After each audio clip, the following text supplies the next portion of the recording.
Halo semuanya, selamat datang di channel YouTube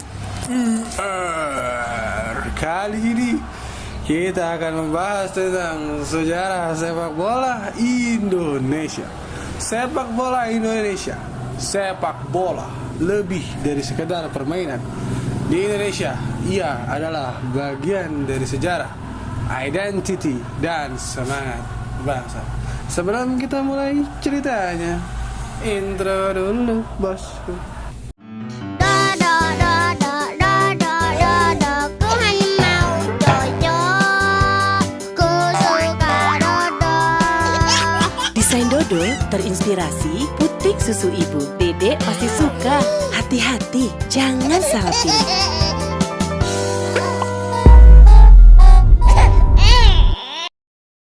Awal kisah sepak bola di Indonesia dimulai pada masa penjajahan Belanda sekitar akhir abad ke-19. Saat itu, para tentara dan pegawai kolonial Belanda memperkenalkan permainan ini kepada masyarakat lokal. Pada tahun 1914 menjadi titik penting ketika kompetisi sepak bola pertama yang dikenal sebagai Netherlands Football Bond, ya itulah ya namanya ya, atau disingkat NIVB, mulai digelar. Namun saat itu sepak bola masih didominasi oleh warga Belanda dan hanya segelintir pribumi yang bisa ikut serta. Kemudian pada tahun 1930 berdirilah organisasi sepak bola pertama milik bangsa Indonesia bernama Persatuan Sepak Raga Seluruh Indonesia, yang kita kenal sekarang dengan nama PSSI, didirikan di Yogyakarta oleh Bapak Suratin Susrosugondo, seorang insinyur lulusan Jerman yang punya visi mempersatukan bangsa lewat sepak bola. Cikal bakal kompetisi ini dimulai pada tanggal 19 April 1930 yang turut membidani kelahiran PSSI dalam pertemuan yang diadakan di itulah pokoknya namanya ya, Hadi Projo, Kota Yogyakarta. Bersama PSSI yang dipimpin oleh Bapak Suratin Susrosugondo, Indonesia memiliki sistem Liga Nasional Sepak Bola Amatir, yaitu bernama Perserikatan. Bagi yang belum tahu Perserikatan adalah liga sepak bola di Indonesia yang pertama kali dilaksanakan pada tahun 1931 sampai dengan tahun 1994. Secara harfiah, istilah perserikatan dapat diterjemahkan menjadi kejuaraan sepak bola antar asosiasi, karena kompetisi ini melibatkan semua asosiasi sepak bola tingkat regional di Indonesia yang terdiri beberapa tingkat kompetisi.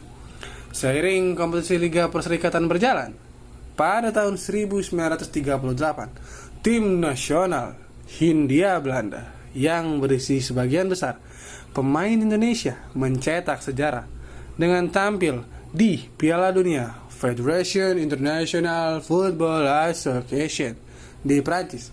Meski saat itu hanya bertanding satu kali, momen ini menandai kehadiran bangsa Indonesia di pentas dunia.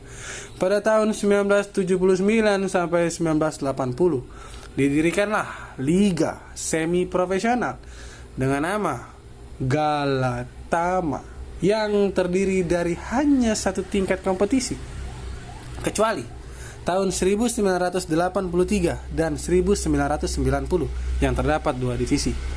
Oleh karena itu, sejak tahun 1979, baik Galatama dan Perserikatan berjalan seiringan dan memiliki sistem liga mereka sendiri-sendiri. Setelah kemerdekaan, PSSI semakin berkembang, Liga Indonesia resmi digelar, dan klub-klub mulai menunjukkan jati diri masing-masing. Sepak bola menjadi hiburan rakyat dan simbol kebanggaan daerah. Setelah berakhirnya masa Liga Semi Profesional pada November 1994, Liga Profesional Indonesia digelar dengan sponsor utama mereka, yaitu Udut Dunhill, Klub yang berpartisipasi dibagi 4 grup berdasarkan letak posisi daerah mereka, yakni Barat, Tengah 1, Tengah 2, dan Timur. Pada edisi ini, Persikap Bandung berhasil menjadi juara setelah mengalahkan Persma Manado dengan skor 2-1 pada babak final di Stadion Klabat, Kota Manado, Sulawesi Utara. Seiring berjalannya waktu, Liga Indonesia makin membaik sampai pada tahun 2011-2012, dualitas kompetisi dalam sepak bola Indonesia yang memicu adanya 2 liga yang berjalan bersamaan. Hal ini disebabkan oleh konflik antara PSSI, Persatuan Sepak Bola Seluruh Indonesia, dan KPSI, Komite Persatuan Sepak Bola Indonesia, yang masing-masing menyelenggarakan kompetisi sendiri, yaitu Liga Primer Indonesia dan Indonesian Super League. Ya, pada tahun ini terjadi dualisme kompetisi di mana 2 liga teratas, LPI dan ISL, beroperasi secara bersamaan. Penyebabnya adalah konflik internal dalam dunia sepak bola Indonesia antara PSSI dan KPSI menjadi penyebab utama dualisme ini. Dampak dari dualisme ini adalah mengakibatkan ketidakpastian bagi klub-klub yang terlibat, serta tim nasional yang tidak dapat memilih pemain secara optimal.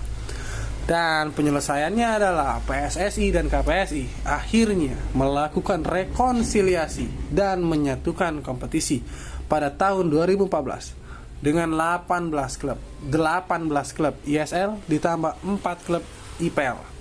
Dan sekarang Liga Indonesia berjalan dengan Liga 1 BRI.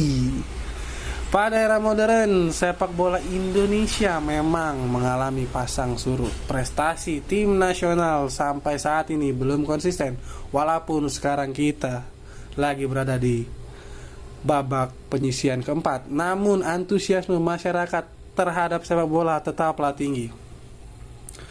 Semoga di era kepemimpinan Pak Erick Thohir, sepak bola Indonesia tetap mengudara. Dari stadion kecil hingga tribun megah, dari pelosok desa hingga layar televisi, sepak bola tetap hidup di hati rakyat Indonesia.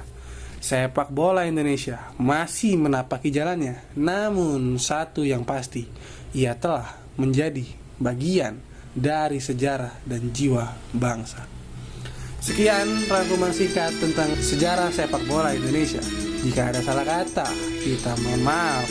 Dan jangan lupa like, comment, and subscribe, teman-teman.